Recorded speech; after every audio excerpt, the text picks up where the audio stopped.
The small neighborhood in Surulere was alive with evening sounds. Children playing football on the dusty street, the sizzling of plantains from Mama Cootie's roadside pan, and gospel music floating out of cracked windows. Inside the neatly kept but modest home of Chika and Emeka, a storm was brewing, one neither neighbor nor passerby could suspect. Chika had noticed the late-night calls, the extra spritz of cologne before Emeka claimed to be going for business meetings, and the way his eyes avoided hers whenever she asked too many questions. Love had taught her patience, but experience had sharpened her instincts. Tonight, those instincts screamed that something was wrong. She quietly followed him from the compound, her wrapper tied tight, her slippers barely making a sound as she hailed an Okada to trace his path. Her chest thumped, not just from fear but from betrayal long suspected. When Emeka stopped at a hotel tucked along Ojuelegba, her throat went dry. She knew what she would find, yet nothing could have prepared her for the scene that awaited. Inside the cheap but flashy hotel room, Adaora, the mistress who had woven herself into Emeka's life, stood with a devilish smile plastered across her face. She had unzipped her dress halfway, her manicured hands sliding the straps off her shoulders, whispering in a voice dipped in honey. "Don't worry, baby. Tonight, you'll forget that boring wife of yours." Emeka sat at the edge of the bed, torn between guilt and desire, the air thick with temptation. But just as Adaora let her clothes fall, the door burst open with the force of a storm. Chika stepped in, her eyes blazing, followed by 2 police officers she had called before entering. The mistress froze mid-movement, her confidence turning to shock as the cold steel of handcuffs clicked around her wrists. Emeka leapt up, stunned, his shame laid bare. The neighbors outside would never know the depth of this confrontation, but within that dim-lit room, betrayal had met justice. And for Chika, it was not just about arresting a mistress. It was the beginning of a storm that would swallow all their lives. The sound of Adaora's protest filled the cramped hotel room as the officers tightened the cuffs around her slender wrists. "This is a mistake. You can't do this to me," she cried, her voice pitched high with disbelief. But Chika stood still, her wrapper trembling against her body as if even the fabric shared her rage. Her eyes locked on Emeka, her husband, the man who once vowed under God to protect her, now caught with shame dripping from his face like sweat. For years, Chika had endured his shifting excuses, his cold silences, the scent of strange perfumes on his shirts. She had prayed, she had hoped, but tonight was the breaking point. "You thought you could humiliate me in secret," she said, her voice low but slicing the air like a knife.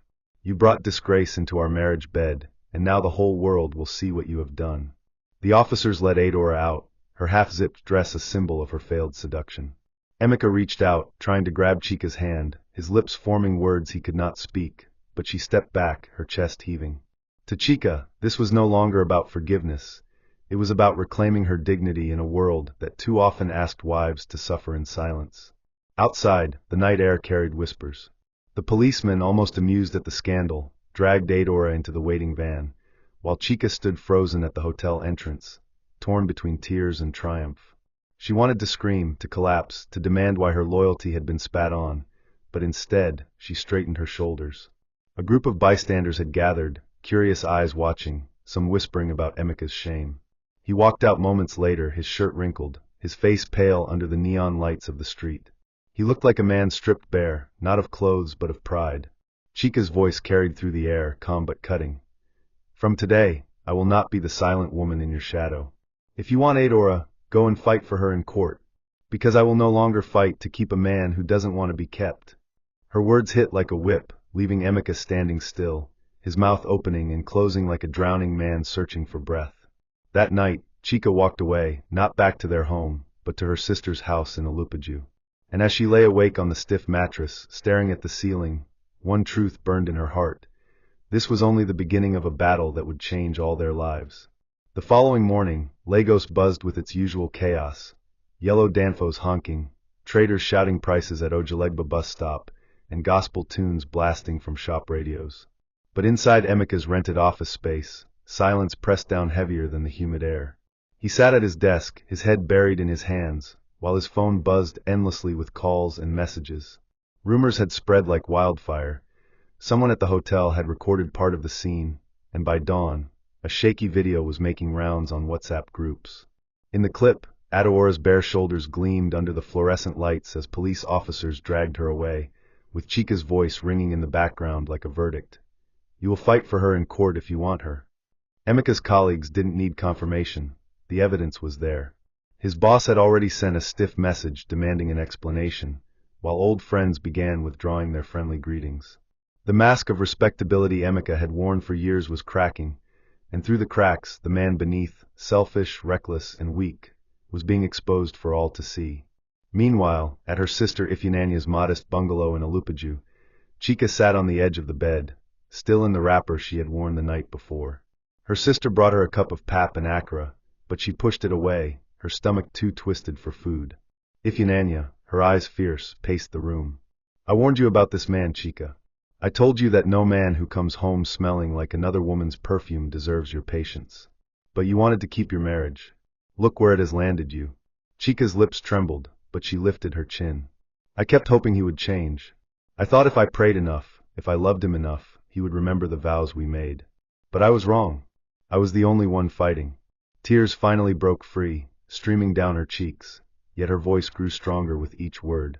He thought he could break me in secret. Now the world knows, and I will not hide anymore. Ifunanya held her sister's hands, squeezing them tightly. Then don't hide. Use this pain. Stand firm. You deserve better. In that dimly lit room, Chika's grief began to turn into something else, resolve. And though she didn't know it yet, the decisions she was about to make would shake not only her marriage, but also the lives of everyone tangled in this messy web. Adaora sat inside the dim police cell at the Surulere station, her once polished nails scraping against the cold wall. The cheap perfume she had sprayed so confidently last night now clung to her like mockery. Around her, the air was thick with sweat, urine, and despair. Women arrested for petty theft and street fights sat beside her, whispering and laughing at the madam, who had been dragged in half-naked from a hotel. So this is the big Lagos mistress we've been hearing about? One of them teased, her gap-toothed grin wide with amusement. Adaora turned her face away, tears pricking her eyes, but she refused to let them fall. She had been the queen in Emeka's world, the one who made him forget his wife, the one who believed she would one day replace Chika. Now she was just another scandal, her name spreading like smoke across the neighborhood. Her family hadn't even come for her, afraid of the disgrace. She clenched her fists and whispered to herself, "This is not the end. Chika will pay for this. I'll make sure of it." Even in humiliation, Adaora's pride burned like dry firewood.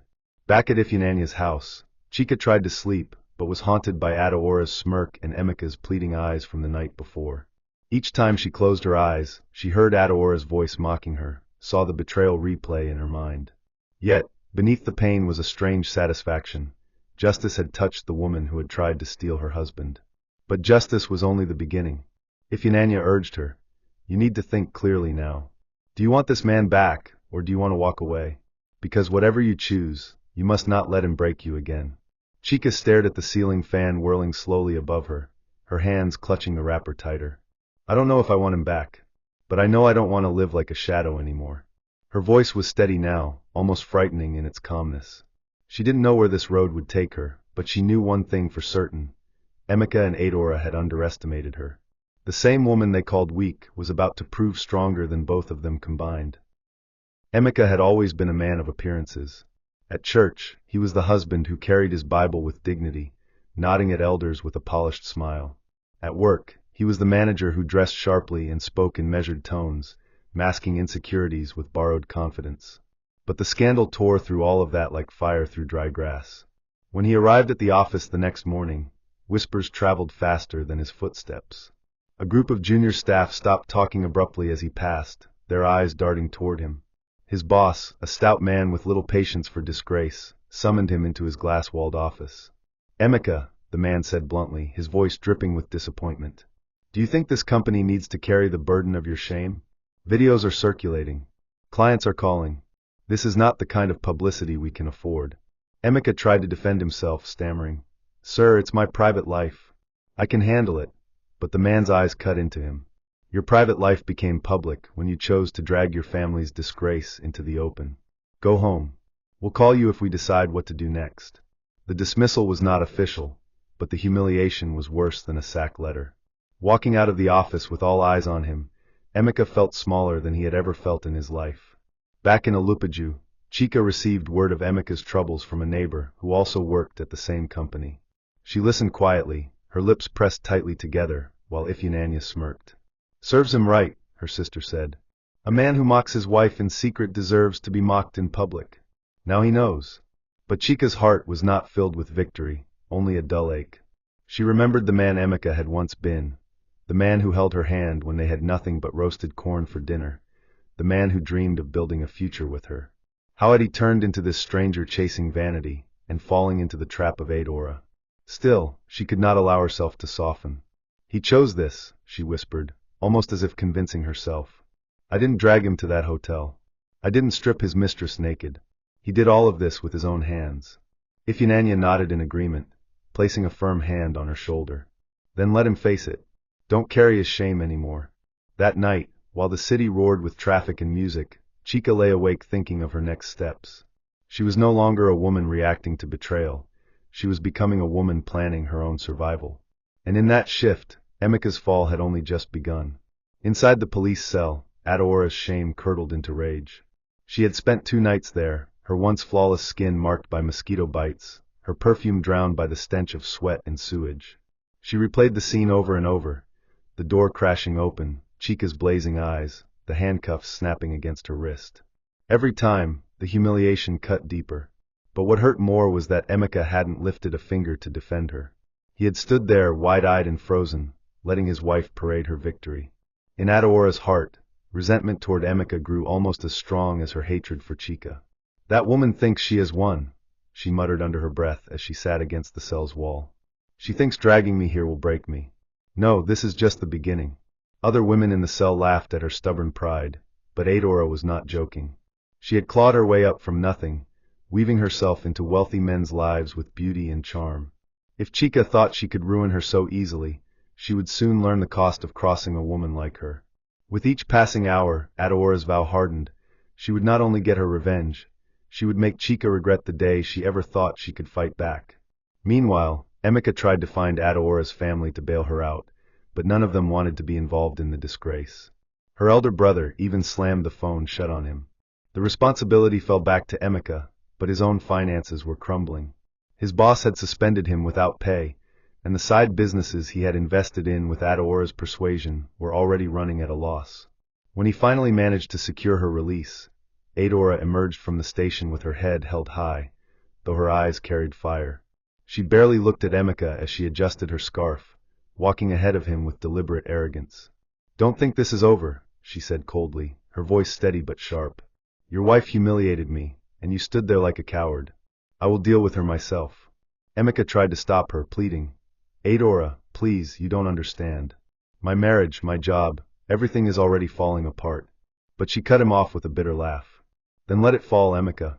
Because if I go down, you're going down with me." The street lights cast long shadows as they parted ways, and in that moment, Emeka realized he was trapped between 2 women's storms, one of justice, the other of vengeance. At dawn, the rooster crowed in Alupaju, but Chika was already awake. She sat by the window of her sister's bungalow, staring at the rising sun as if searching for answers in its glow. The last few days had dragged her through fire, humiliation, betrayal, heartbreak, but she had not been consumed. Instead, she felt something awaken in her, something stronger than the tears she had shed. Ifeanyi entered the room quietly, carrying hot tea. "You didn't sleep," she said softly. Chika shook her head. "Sleep refuses to come. My mind keeps replaying everything, but this time, instead of pain, I see clarity. I see who Emeka really is. I see the truth I kept hiding from myself." She took the tea but barely sipped it. Her voice firmed as she continued, "If he thought I would crawl back to him, he doesn't know me. I will not be the wife begging to be chosen. Let him and Adaora destroy each other. I'll build myself again." Her sister's eyes softened with pride. "That's the Chika I've been waiting to hear. You have carried him for too long. Now carry yourself." Chika exhaled a long, shaky breath, but it was laced with determination. She knew the journey ahead would not be easy. Her finances were limited, her heart still raw, but she had finally chosen herself. And that choice was her first taste of freedom. Across town, Emeka sat alone in the living room of the house he once shared with Chika, the silence louder than any argument. The bed was empty, the kitchen cold, the walls heavy with memories of a marriage he had broken. His phone vibrated with messages from Adaora, each more venomous than the last. She thinks she can shame me? Watch how I scatter her life. You better be on my side, Emeka, or you'll regret it. He rubbed his temples, torn between fear of losing everything and guilt that still gnawed at him. He had expected Chika to come back after cooling off, to return with tears and forgiveness like before. But this time she hadn't. Instead, she had left him to face the ruins alone. When he passed by his workplace later that day, colleagues avoided his eyes, some even smirked at his fall from grace. Shame weighed on him heavier than debt.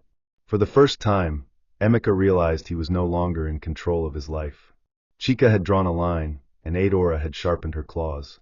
He was a man stranded, caught between the wrath of the woman he betrayed and the obsession of the mistress he had chosen. Adaora's pride would not allow her to heal quietly. Days after her release from the police cell, she began to plot with a level of bitterness that left even her close friends uneasy.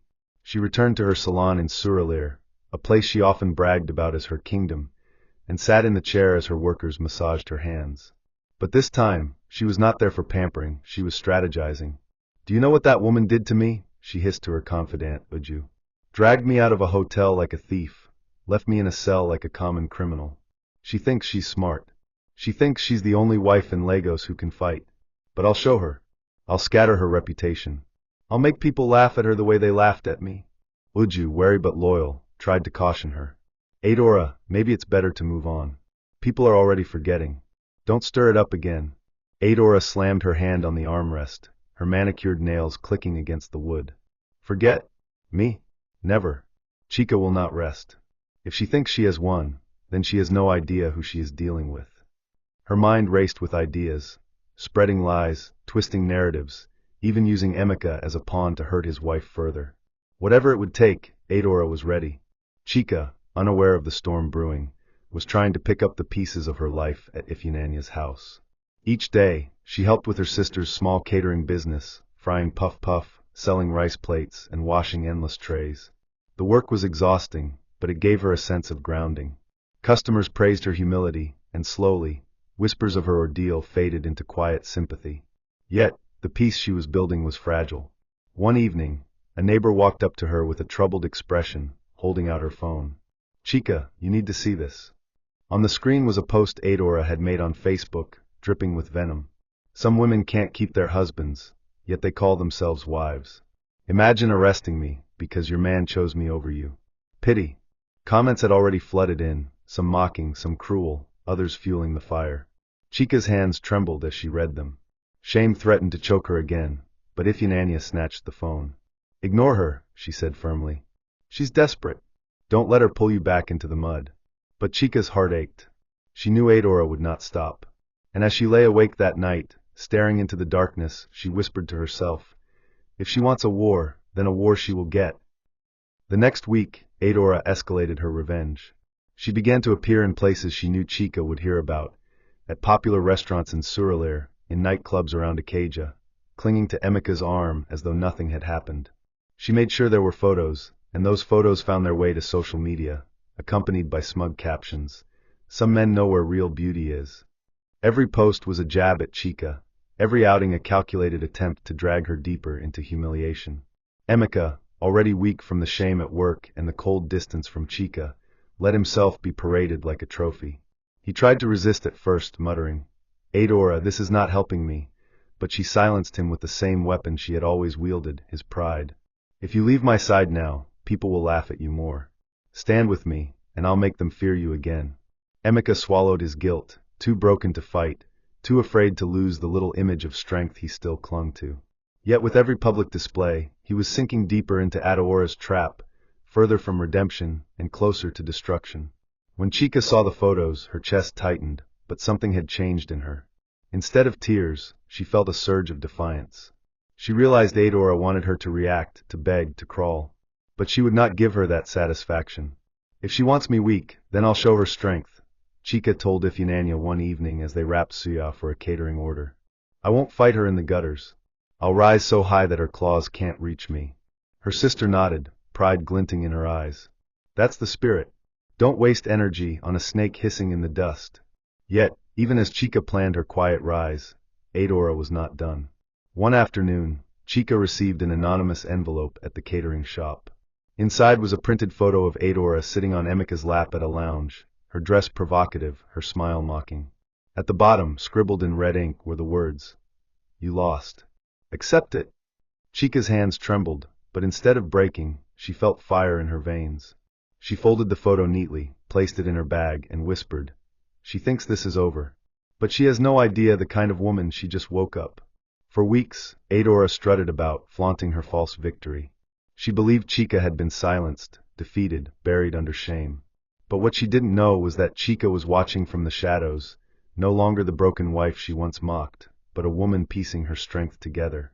Chika began to channel her energy into Ifunanya's catering business.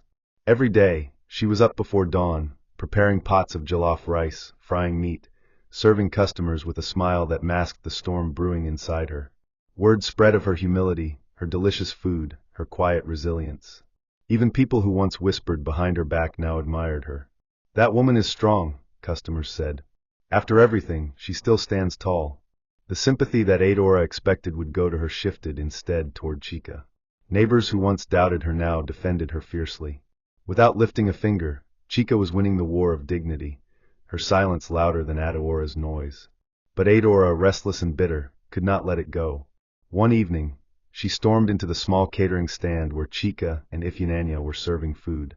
The street went quiet as Adaora, in her flashy gown and high heels, approached with a smirk. "So this is what you've reduced yourself to?" she sneered loudly, making sure everyone heard. "From madam of the house to frying meat by the roadside. Tell me, Chika, how does it feel to watch me take everything that used to be yours?" Gasps filled the air as customers froze, waiting for Chika to break down. But Chika wiped her hands calmly, looked Adaora straight in the eyes, and replied in a voice so steady it silenced the crowd. "You can have the man, Adaora. You can have his shame, his lies, his brokenness. But what you will never have is peace.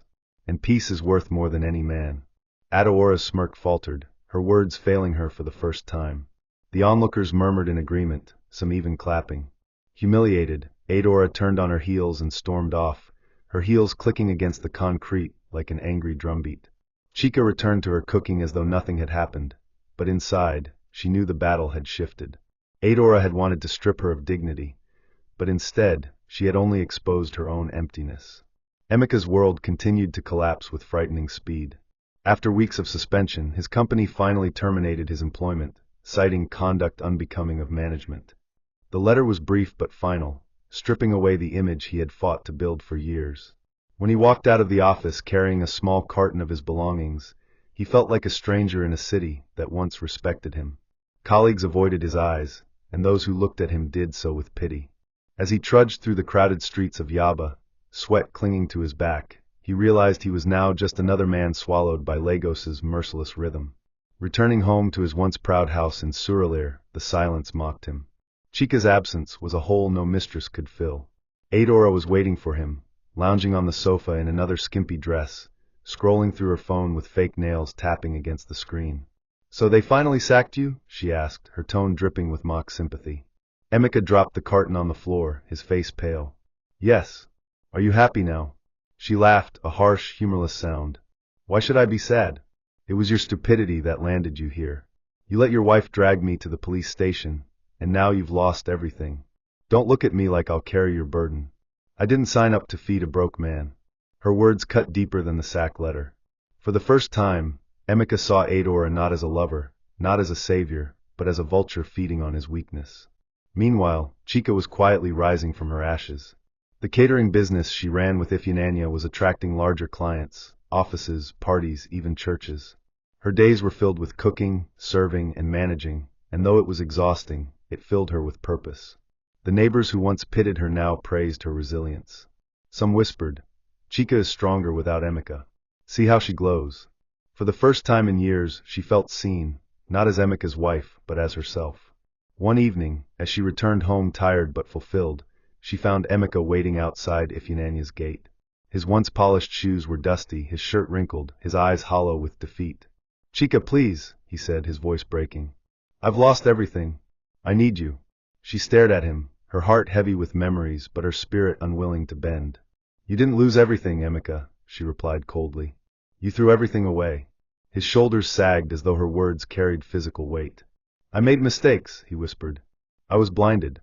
But please, don't leave me like this." Chika looked at him for a long moment, her face unreadable. Finally, she said, "You left me first, Emeka. And the woman you left me for is waiting for you inside your empty house. Go back to her. Let her give you what you thought I couldn't." She walked past him without another word, her footsteps steady, her heart lighter. For the first time, she felt the power shift completely into her hands. Emeka had once thought she was nothing without him. Now, he was nothing without her. Adaora's pride had been the armor she wore since girlhood, but now cracks were showing. With Emeka unemployed, the money she flaunted had slowed to a trickle. The salon she managed began losing customers. Some had seen the viral video of her arrest and whispered that she brought shame wherever she went. Landlords who once begged her to rent their spaces now gave her cold stares. Worst of all, her so-called friends began to distance themselves. "Adaora, you've brought too much drama," Uju confessed one night before slipping out of her life for good. Alone in her flat, Adaora stood before the mirror, her reflection mocking her. She had built her confidence on attention, on Emeka's lies, on public admiration. Now all of that was gone. Yet instead of softening, she grew more dangerous. "If I go down," she hissed to her own reflection, "Chika will not rise either. I'll drag her back into the mud where she belongs." With trembling hands, she picked up her phone and began spreading more lies.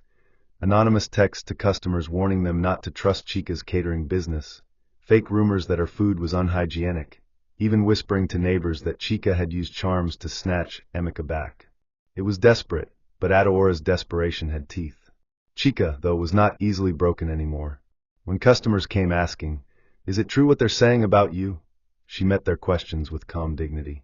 She invited them to her kitchen, showed them her spotless pots and fresh ingredients, and even gave discounts to those who doubted her.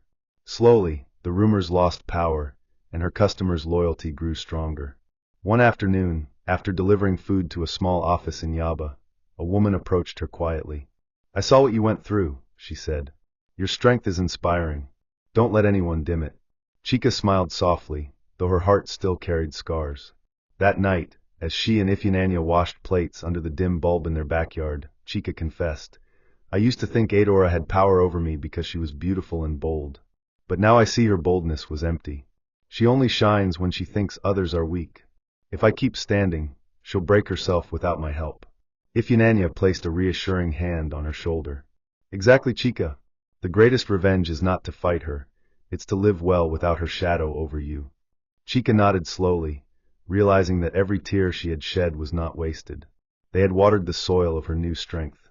Adaora was unraveling, but Chika was becoming unshakable. The day Adaora's schemes collapsed came sooner than anyone expected.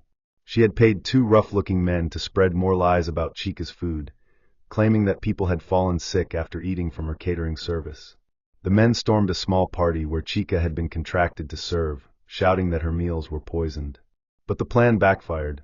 The guests, already eating and enjoying the food, looked at the men in disbelief.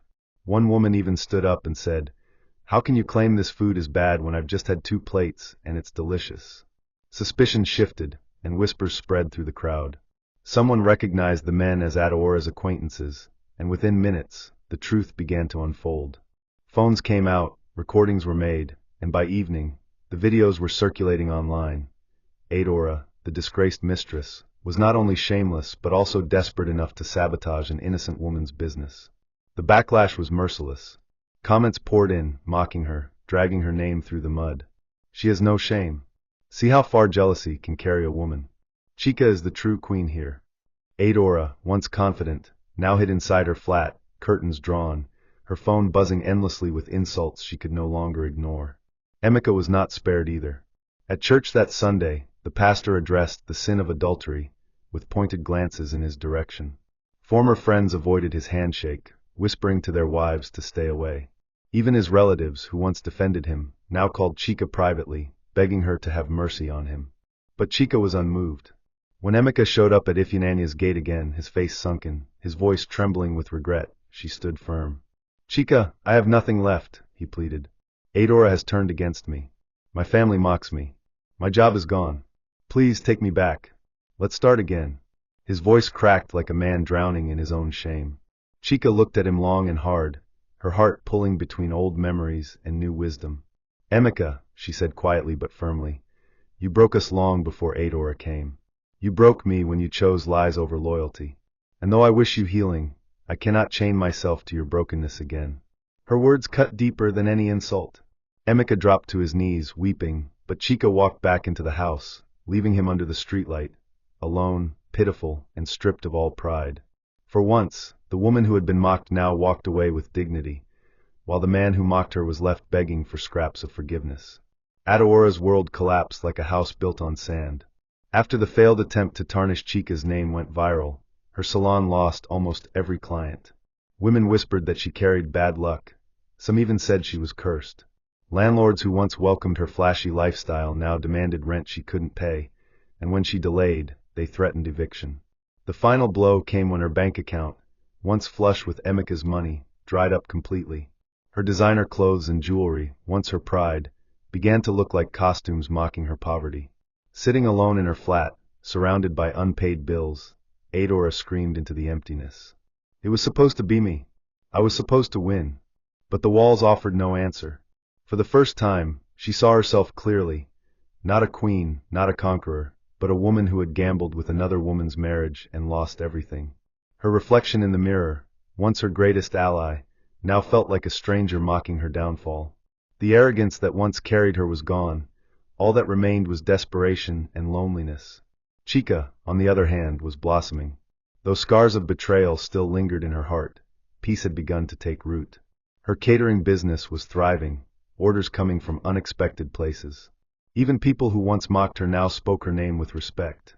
One afternoon, as she served food at a church event, the pastor's wife pulled her aside. "Sister Chika," she said warmly, "I watched you go through fire, but you came out refined. God has lifted you."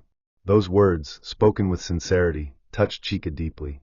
For years she had thought her worth was tied to Emeka's name, but now she saw it clearly. Her dignity was hers alone. That evening, as she and Ifeanyi counted their earnings under the soft glow of a lantern, Chika whispered, "I used to think Adaora took everything from me. But now I see she only freed me from chains I didn't even know I was wearing." Her sister squeezed her hand, smiling.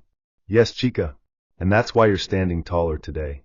For the first time in a long while, Chika slept soundly, not with bitterness, but with gratitude, for survival, for strength, and for the quiet joy of rebuilding her life on her own terms. By the time Adaora was finally evicted from her flat, her pride had withered into silence. The once glamorous mistress who walked with her head high through Surulere now shuffled through the streets with a single suitcase, her makeup smudged, her designer heels cracked.